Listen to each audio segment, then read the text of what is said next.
Hey everybody, and welcome to Pit Stop Perspectives. I'm Trace Malden, and on today's episode, we're going to be reviewing the Toyota Owners 400 at Richmond Raceway. Everybody likes a winner, right? Three wide finish. That was old school ass whipping. Boogity, boogity, boogity. Ooh, let's go racing today, boys. This race at Richmond reminded me a lot of this year's race at Phoenix. It was really hard for anybody to pass. Whoever started out up front most likely was going to be finishing up front. And for the most part, that's exactly what we saw all day. Some rain had hit the track before the race, so NASCAR decided to use wet weather tires on the cars rather than postponing the start.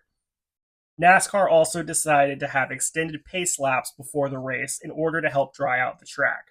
This was the first time ever using the wet weather tires at Richmond Raceway, and this gave us some of the most exciting racing of the day, although that's not saying much.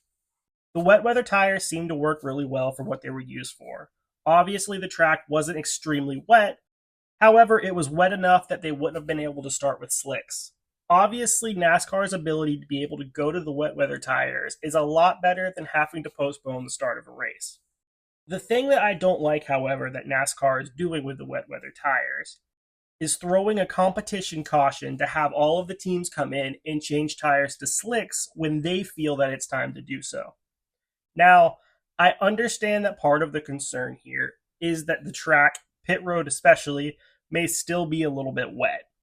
However, we always say that NASCAR drivers are the best drivers in the world, that the teams are the best race teams in the world. If that's the case, I think we need to let the teams make these decisions. I think it'd be really interesting to see the teams having to make the decisions and strategize about when to put slicks on. And as far as pit road maybe being a little wet goes, I think you leave that up to the drivers. If you try to come out of the pits at a normal speed, you're going to spin the tires. I think if NASCAR lets the teams make these choices, it can become a really interesting part of the strategy of the race. Obviously, this is nothing new, and we've seen them do this in the past. But I really wished it's something they would take a look at and consider changing. However, once the slicks went on, the race got really boring from that point on. Whoever restarted at the front was the driver who was going to win that stage, or win that race for the most part. That being said, Kyle Larson was our Stage 1 winner, leading 65 of 70 laps. Our Stage 1 top 10 was first Larson, second Wallace, third Bowman, fourth Truex, fifth Logano, sixth Gilliland, seventh Elliott, eighth Chastain, ninth Berry, and 10th Preece. The first part of Stage 2 looked a lot like Stage 1. Larson was leading for the vast majority of it. However, the pit cycle started on lap 122, and with the 19 car pitting on lap 124. Larson and his team, along with a few other drivers, decided to stay out for a much longer period of the race. Larson ended up pitting on lap 151, about 25 to 30 laps later than the majority of the field. This allowed Martin Truex Jr. to cycle to the lead after Larson pit. Larson re-entered the field in 16th place. This was a bold move to be sure, and it would have been a great move had there been no cautions. Larson at the time had much fresher tires and was gaining ground quickly. Not only that, but he would have only had to have made one more stop, while the rest of the field would have to make two more. Had we gone green, Larson would have had a big advantage at the end of the stage. However, NASCAR threw what I thought was a pretty unnecessary caution on lap 170 because of debris. At that time, the entire field, including Larson, came into pit, which allowed Truex to maintain the lead and get the stage win. Our Stage 2 finishers were first Martin Truex Jr., second Josh Berry, third Joey Logano, fourth Kyle Larson, fifth Denny Hamlin, sixth Christopher Bell, seventh Chris Buescher, eighth Bubba Wallace, ninth William Byron, and 10th Tyler Reddick. Stage 3 was a great time to take a nap. After my top 10 at the restart, my next notes are about the end of the race. At this point, we were just driving in circles and Martin Truex was leading, and nobody really had the ability to pass for the most part. However, with just a few laps to go in the race, the 23 of Bubba Wallace spun the 5 of Kyle Larson on the front stretch.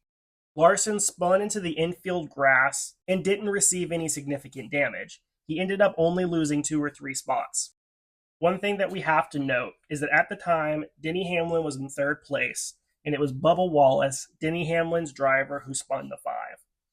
Obviously, I'm not going to say that Bubba Wallace spun the 5 on purpose to be able to benefit Denny.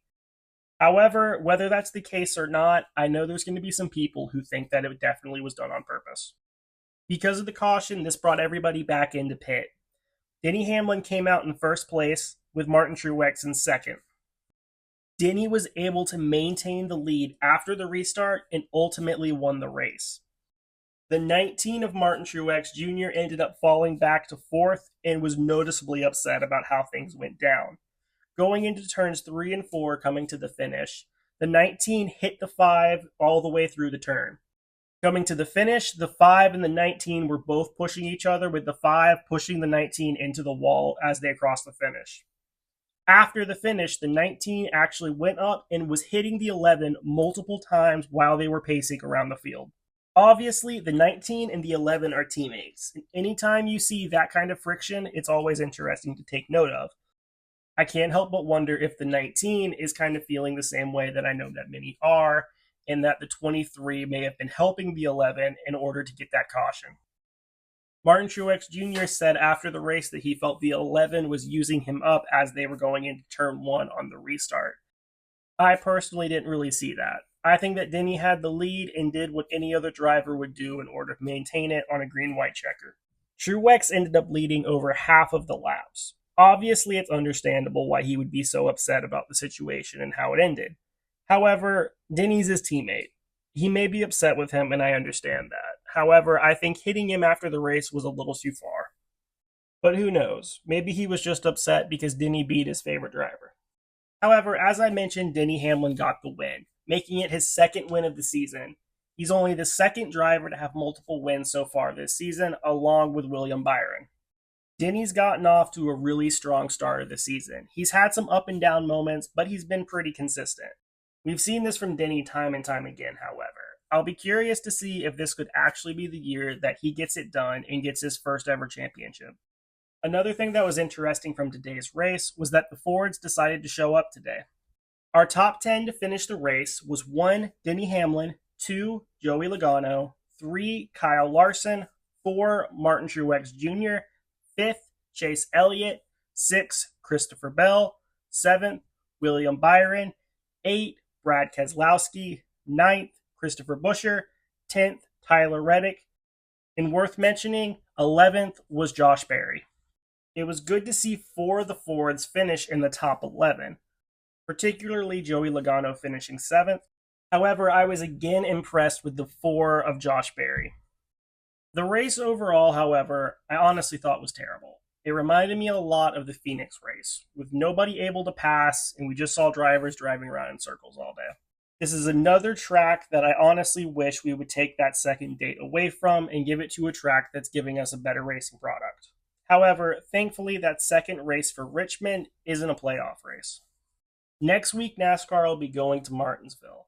I have high hopes for this race after the amazing Bristol race that we saw this year. I'll be curious to see if we have the same kind of racing product that we did then. If we do, I think we're going to be in for an awesome race.